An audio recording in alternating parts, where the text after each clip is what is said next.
নতুন মাছ সংগ্রহ করছি যেন টুরিস্টে খাইয়া মজা পায় এবং ভালো মাছ দেওয়ার জন্য কুয়াকাটা আমরা চেষ্টা করি সবসময় ফ্রেশ মাছ।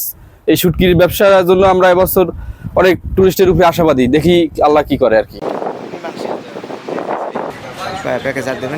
পারমিস আচার, চকলেট এবং বাচ্চাদের খেলনা অনেক কিছুই করেছি। আমাদের পিছনের যে গ্যাপটা আমরা আশাবাদী যেন সামনে ঈদের উপলক্ষে আমাদের বেচা বিক্রি ভালো হবে। আমাদের পিছনের যে গ্যাপটা, এই গ্যাপটা পূরণ হবে ইনশাল্লাহ। পরিস্থিতি আমাদের ভালো, নতুন নতুন আইটেমের মালামাল উঠেছে, বাচ্চাদের খেলনা আইটেম আছে, বিভিন্ন নতুন আইটেম আসছে। আশা করি পিছনের ঘাটতি এবছর ঈদে পূরণ হবে, আমাদের বেচা কিনা ভালো হবে, লোকজনের ভালো হবে।